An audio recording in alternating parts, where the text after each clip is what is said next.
Brex, the multi-million-dollar fintech startup that's only a few years old, but it's multiple billion dollars of valuation. I've got the history, the origin, the entrepreneurs from Brazil, and more this week.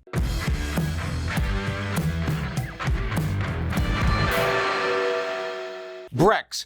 It's a fintech company that provides credit cards to startups who don't have a lot of credit, and the founders don't really want to put their personal credit on the line to provide credit to their startup business. So it's this two-sided problem that you're too young to get credit from your bank, and yet you don't want to put your own credit on the line, and since you don't have a full-time job, you don't have much credit. It's a two-sided problem at Brex is solving. So let's start with where they came from and what they were doing before they founded Brex. Henrique Dubugras, this gentleman, and Pedro Franceschi. Well, Henrique started his love of coding in Brazil, and he actually ripped off a video game. And when he put that online, more and more of his friends started using it, and then a lawyer from the video game company sent a notice to his parents that says, tell that kid to knock it off or we're going to sue him.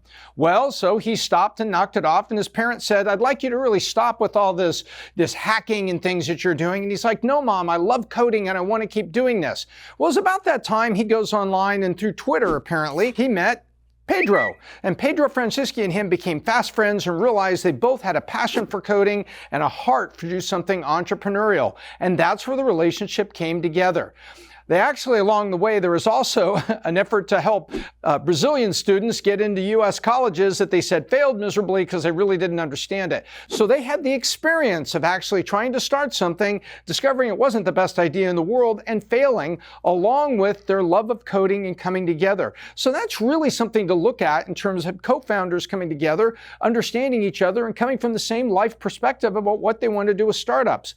So let's take a look at what they did. They started this company, Pagar.me. It was providing service and financial service and credit to companies in Brazil. And at the time that they sold it to Stone, which today is a $19 billion, sort of the Stripe of Brazil, they had about 100 employees and $1.5 billion in transactions. This is not a startup that was in somebody's garage. It was a good, thriving fintech company, but at a certain point, they decided to sell it.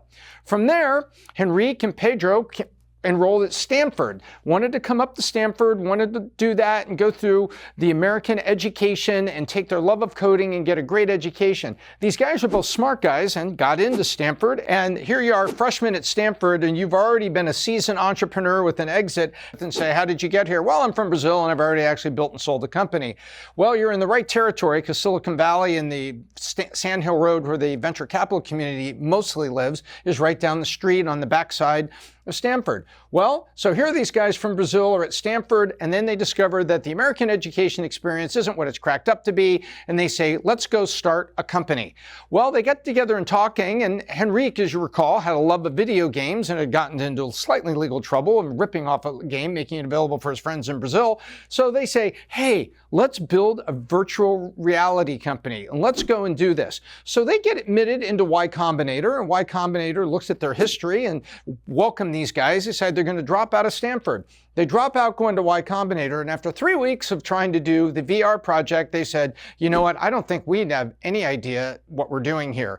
And they talked to the people at Y Combinator, the mentors them, and said, well, you have exited a company, but when it comes to VR, you don't know what the hell you're doing. So they're like, why don't you go with what you know? You understand payments, you understand fintech.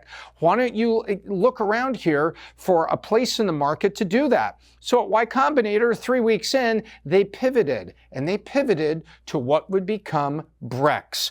It was a fintech company that made business cards. So businesses need credit cards. You need a credit card to buy things, whether it's travel or supplies and stuff. And sometimes you can't get anything but maybe a $500 or a $5,000 limit on a simple Visa that's attached to a checking account, if you've got money in the checking account.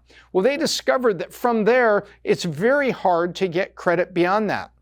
American Express does a pretty good job of allowing small businesses, as long as the personal guarantee is a main card holder that has a history with American Express. I went through that with one of my startups, where I had American Express credit for me, and I was able to spend almost $50,000 a month on the American Express card. But if I was even a day late, or if I was even a dollar over that limit, I got a call from American Express that says, you need to make a partial payment right now. So I was just managing the credit and trying to get things going. So they said, look, we need to get a credit card to startup people. They're able to raise some venture capital, and if they could put $50,000 with us on certain circumstances, or $100,000 with us on other circumstances, we can give them credit so they can use that credit card for travel, supplies, that you need this credit relationship, because everything can't be an ACH through your checking account.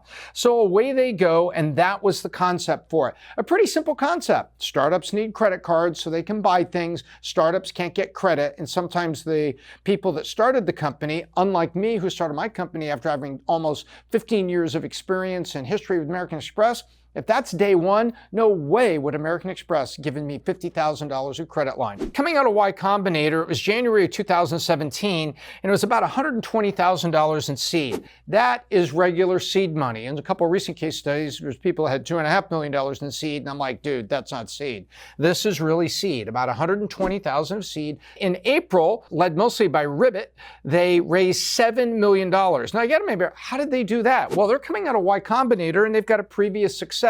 So that was in fintech, that was in payments. So you could see them saying, you know what, we're going to take a bet on you. You're coming out of Y Combinator, and we'll do that. And also, two PayPal entrepreneurs, Max Lebchin and Peter Thiel, also participated. So now they've got investment and probably some advisement from the PayPal mafia. Then in June of 2018, Y Combinator and others participated in a $50 million Series B. Wow, that is very significant. Now, 1 year into it, they've already raised $57 million. The Series C has got multiple components, and I'm putting them here. And I'm actually wondering if this wasn't really C, D, E, and then F with Tiger Global. The first entry that I find of Series C is DST Global stepping up to lead $125 million in a Series T of October 2018. So this is barely a year and a half, barely 18 months, and they're raising $125 million in venture at a $9.75 billion valuation. These guys were in the Unicorn Club a year and a half after they were founded. Well, then the Series C I also saw $100 million in June of 2019 that Kleiner Perkins was part of. That's a pretty good company. Then I see $150 million raised again with DST in May of 2020 in the middle of COVID. So that's $375 million in venture money over this 18-month period forward. That's all referenced to be Series C. However, the valuation for the Kleiner round, the Series C, $100 million in June of 2019, $2.5 billion, and then $2.9 billion valuation in May of 2020. 3 years in business, $3 billion of valuation. They're generating valuation at $1 billion a year. Holy crap. So in between, they make friends with some banking partners. $100 million in debt line was raised with Barclays in April of 19, and then $200 million of debt was raised with Credit Suisse in December of 19. So this is all packed right into here. So pretty amazing stuff. And then you see you have the COVID year. So during the COVID year, with startups having trouble and things going on, maybe did life kind of slow down for them? Nope.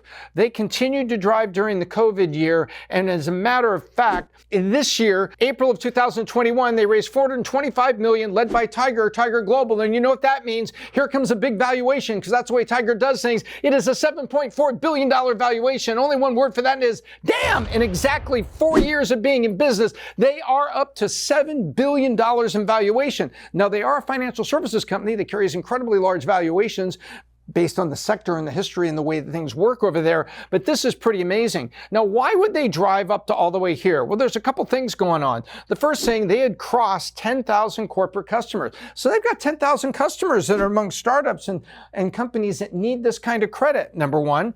And they had also made an application to the FDIC in the first quarter of this year, 2021. And we're here mid-year 2021 as we film this. They had also moved the company. They moved it from San Francisco, where they had 60,000 square feet, SOMA, which is a nickname for South of Market, and they moved to Los Angeles. We're operating mostly remote. So Enrique and Pedro are now in Los Angeles, home of the 2020 world champion Los Angeles Dodgers. Everyone knows I have to say that. So this is a company acting mostly remote now. And this is amazing. So you can see the momentum they had from investors, the kind of advisors they had, and now they have dropped out of Stanford. Not everybody drops out of Harvard, and have incredible success. So let's go to some lessons here. The first lesson that I think we can find here is go with what you know. They knew fintech, but they wanted to get into VR because they enjoy gaming. There's a difference between enjoying something and knowing it cold, backwards and forwards, to build a company in it. And in this case, they were encouraged by Y Combinator after 3 weeks of just trying to figure out what are we going to do in VR, and says, hey guys, you love gaming and you enjoy VR, but you don't know what you're doing. Let's go with fintech and payments. And so away they go. So go with what you know. Trust with what you know. And what you know may not be what you love, but what you know is a weapon in understanding markets backwards and forwards. Next, a co-founder multiplies. You take a look at these two guys that met each other, and through their mutual love of coding and their desire to have an entrepreneurial future, they've come together to make a powerful partnership. This is a great example of how be opportunistic, but be aware with people that could become a co-founder with you, because if not just a friend, not just somebody you like, but you're both bringing things to the table. In this case, they're both coding in Brazil with a heart for payments and seeing a future where they could work together. That co-founder really multiplies your results. Then big market, find the obvious, and you get fusion. Fintech's got a lot of things in there, and they had a simple idea. Startups need credit, and they need a credit card to come buy things. And here they have done that in partnership with Emigrant Bank, and now having Brex Bank filed an application with the FDIC. So as you can see what's happening here with $1.16 billion of venture money and getting to 10,000 customers, and they're basically going to be a bank offering this card. You now have a brand new financial services company and two guys that keep talking about, we take the long view. Every interview you read from them, they like, we want to do this for 30 years. We want to drive forward. We want to push this. Even though they had a quick exit here, after raising $30 million for that startup in Brazil, they're talking about continuing to fill it with success and driving forward. And that, my friends, is the story of Brex. I think it's a wonderful story of going into a market where there are already giants and finding a crevice to leverage your innovative idea. Well, that's what I think about Brex, but what do you think? Leave a comment down below. I answer as many as I can. And while you're there, please subscribe to Valuetainment, the best channel on the internet for entrepreneurial content. And if you like this particular case study, check out this one from the Biz Doc archives. As always, I'm Tom Ellsworth, and I hope I left you better than I found you.